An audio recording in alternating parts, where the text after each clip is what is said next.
Bueno, continuamos ya con esta segunda parte en donde yo me había quedado en la característica del cristianismo. Les estaba explicando cómo fueron tratados los cristianos al final del imperio, sí, de lo que fue el transcurso del imperio romano, cómo ya al dividirse en el imperio de Oriente, Bizancio, ellos asumieron un cristianismo más ortodoxo y eso fue lo que originó la religión ortodoxa en lo que es Rusia, Bielorrusia. Todos esos países tienen esa religión, ¿sí? Una religión muy cristiana, ¿sí? Pero que maneja unas reglas más específicas y eso se llama el cristianismo ortodoxo. En Europa Occidental la cosa fue diferente. Eh, el Sacro Imperio Romano Germánico, que así se llamó, dio origen a lo que es hoy en día el Vaticano, se fundó la ciudad del Vaticano, ahí en el epicentro de Roma, ¿sí? Por eso es que ellos lograron consolidarse en la ciudad de Roma y es un país, es un país dentro de una ciudad, ¿sí? Eso es algo muy raro. Eh, bueno, pero para que se diera todo esto, se tuvo que haber reformado el cristianismo. Una cosa que no comenté, la palabra cristianismo viene directamente de Cristo, es decir, del griego Christos, ¿sí? El griego Christos quiere decir ungido, el ungido. Así que cuando decimos Jesucristo, estamos diciendo Jesús el ungido. ¿M? Y Cristo no es un nombre, es una palabra griega que significa ungido. Y es como si lo hubieran llamado el unginismo o algo así. Pero bueno, del cristianismo, pues partió el cristianismo ortodoxo, que ya lo expliqué, y ahora viene algo fuerte. La reforma que ellos hicieron para que las cosas salieran bien en el Sacro Imperio Romano Germánico era hacer que eso fuera universal. Sí, dijeron, esta religión tiene que ser universal y la pusieron catolicismo. La palabra catolicismo viene del griego católicos. Católicos, católica, católico, que quiere decir universal. ¿Sí? Entonces, básicamente es como si el catolicismo significara el universalismo, ¿sí? Buscando como una equivalencia ahí, etimológica, pero bueno, es catolicismo. Eh, Bien, esto mandó a la parada durante mucho tiempo. La Edad Media centró el poder en la iglesia. Los reyes, sí, claro, ellos manejaban el poder social, el poder económico y todo esto, pero la iglesia se consolidó como un tercer o cuarto poder que logró dominar bastante, estaba hasta por encima de los reyes. Eh, la iglesia aprovechó este poder para hacer muchas cosas y juró la guerra santa a lo que fue los musulmanes que ya habían invadido ciertas zonas de Europa, porque los musulmanes se volcaron a tratar de conquistar España, eso lo vamos a ver más adelante. España estuvo ocupada 8 siglos por los musulmanes. Y entonces la iglesia dijo, no, esto no lo vamos a tolerar, simplemente lancemos una cruzada para recuperar Jerusalén. Ese era el objetivo de las cruzadas, ir, pelear contra los moros, que eran los musulmanes, o los moriscos, los llamaban moriscos, ¿sí? Y ir allá y tratar de conquistar Jerusalén, porque la tenían los musulmanes, y que porque esa es la tierra de Jesucristo, entonces tenemos que ir por ella. Eso tiene que ser meramente católico. Bueno, fue una empresa que tuvo varias cruzadas, más de tres por supuesto, si no estoy mal, me falla la memoria ahora, pero creo que fueron cinco tal vez más cruzadas. Eh, la cruzada más famosa es la tercera, ¿sí? También varios reyes juraron lealtad a la iglesia para ir a pelear a nombre de la iglesia. El rey Ricardo Corazón de León fue uno, eh, que era de Gran Bretaña. También tenemos, si no estoy mal, está también el rey Delfín, sí se llamaba Delfín, de Francia. Eh, y pues había uno español que no recuerdo ahora. Y de ahí fue que Francia, Inglaterra y España se consolidaron como potencias porque la iglesia también favoreció eso. Eso también lo vamos a hablar más adelante. Bueno, eh, también otra característica de esto, la oralidad. Ya entramos a un tema más literario. Resulta que, así como pasaba en la literatura antigua, con mitos y leyendas, aquí pues no había tanto mitos y leyendas. La verdad ya la iglesia alcanzó a tapar el sol con un dedo con relación a las mitologías de distintas culturas y pues lo que le quedaba a la gente era cantar, pues lo que ya habíamos hablado, hazañas, ¿sí? Gestas, eh, a punta de versos, de canciones. Entonces, ahí con las canciones surgieron los poemas, ¿sí? Unos poemas ya eh, que acompañaban la música, por eso dicen que las canciones son poemas cantados, es que son poemas, ¿sí? Son poemas. Pero bueno, eh, ¿qué caracterizó la oralidad? Eh, la oralidad estaba basada en estos trovadores o juglares que basaban al mismo tiempo sus obras en lo que eran las gestas de los caballeros y eso se llamó cantares de gesta, ¿sí? Los cantares de gesta eran las producciones de los trovadores, ¿sí? Y aquí tengo algo, un dato que dice sur de Francia, siglos del 12 al 13. Claro, porque ya en estos siglos, ¿sí? Que ya suponían como un poco tardío, ¿no? Como la alta Edad Media, ya se empezaron a popularizar, ¿sí? Entonces nótese que el oscurantismo estuvo más o menos como hasta el siglo X, siglo XI, ¿sí? Y aquí empezó ya a reverdecer esta parte, ¿no? Eh, por último, tenemos como otra característica el idioma. El idioma era el latín, pero ojo, recordemos que también el latín se hablaba en el antiguo Imperio Romano. ¿Esto qué quería decir?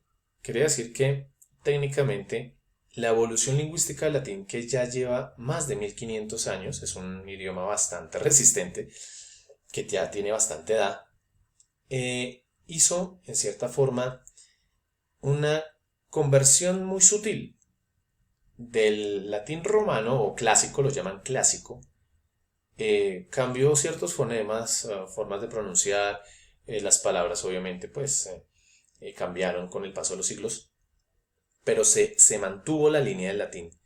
El latín medieval es un latín muy, muy fluido, en donde si antes se decía kakekikoku, ¿sí? En el latín clásico, ahora se va a decir ka, che, chi, koku, ¿sí? Che, chi, ahí empezamos a hablar de che, chi, y eso es lo que originó el italiano. Hablamos de lenguas vernáculas. Las lenguas vernáculas son las lenguas romances que se originaron del latín mal hablado. Italiano, francés, español, y ya había enlistado las otras, el flamenco, que ese ya creo que está extinto, lástima. Y también otros como el Languedoc y el Languedoil, que también ya están extintos. Pero bueno, quedaron el catalán, quedaron el provenzal, el galaico portugués, el portugués, el italiano, el francés ya los nombré. El rumano, claro, el rumano es importantísimo. Lo que pasa es que el rumano se mezcló con lenguas eslavas y quedó como una mezcla de, a ver, como de pronunciación rusa con español, ¿sí? Una vaina así. Pero ese idioma también es hermano nuestro. Bueno, vamos a pasar a través de los géneros. Los géneros desarrollados fueron tres importantes, que fueron la lírica, la prosa y el teatro, el drama. Entonces, veamos. Aquí tenemos otra canción de juglar. Tant m'abelis. Tanto amo yo. Al fondo ustedes pueden apreciar una especie de grabado. Bueno, más que grabado es más bien una capa de pintura, no es en sí un grabado porque estamos viendo aquí que esta parte, aquí se ve la madera. Esta pintura como tal, sobre madera, es una representación pictórica de la crucifixión, ¿no? Bueno, como todavía no vemos sangre y no está perforada o perforado el costado izquierdo por donde se supone, unos dicen izquierdo y otros dicen derecho. Interpretaciones van y vienen. Otra cosita para que investiguen. Aquí no vemos a las mujeres llorando, entonces quiere decir que fue antes de. Entonces tenemos una fecha bastante curiosa, tal vez sea la fecha en que se hizo la pintura, y tenemos el nombre de Nicodemus o Nicodemo. Tal vez Nicodemo es este santo que está apiadándose de la muerte, de la futura muerte de nuestro Señor Jesucristo. Bueno, atención a esto. Ya les había dicho que la oralidad era la base, ¿no? Entonces, por supuesto, lo primero que surgió fue la poesía oral. ¿Listo? Analfabetismo. Claro, se le negó el conocimiento al pueblo. Los hombres y mujeres de los poblados cercanos a los monasterios se les tenía prohibido escribir. Prohibido. De hecho, hay una película muy buena que deberían ver, que es El nombre de la rosa. El nombre de la rosa es espectacular. Muestra cómo la iglesia negó ese conocimiento y la gente era como animales, ¿sí? Hay una escena donde hasta el monasterio, que queda como en una montaña, abre las compuertas del basurero y bota todas las obras, y la gente está ahí lista para recogerlas. O sea, es fuerte, es muy fuerte. Entonces uno ahí cuestiona muchas cosas, pero aquí no. Todavía no, eso lo hacemos después. Claro, había analfabetismo, entonces no escribían canciones ni nada, pues ¿cómo hacían? Verbal. ¿Listo? Esto produjo con el tiempo la poesía popular. Aquí ya había terminado como ese poder dictatorial que ejercía la iglesia en esa época, y la gente que ya estaba aprendiendo a escribir, a ser letrados, escribieron unos poemas que datan más o menos del siglo XII, que son las jarchas.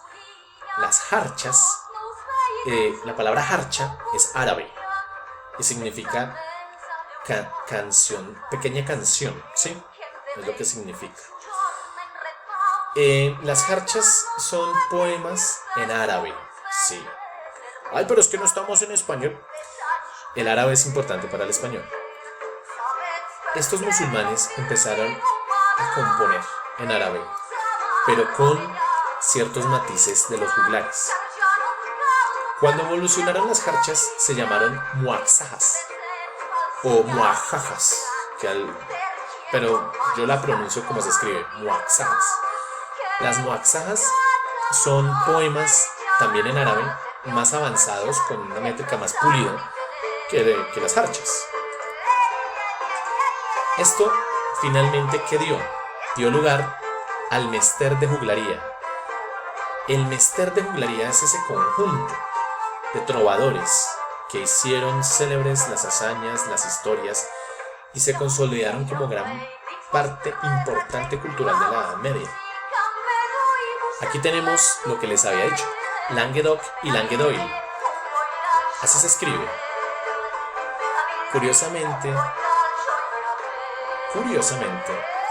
la palabra oc y la palabra oil significa, en esa época, en ese idioma, significaba sí, el sí afirmativo, sí.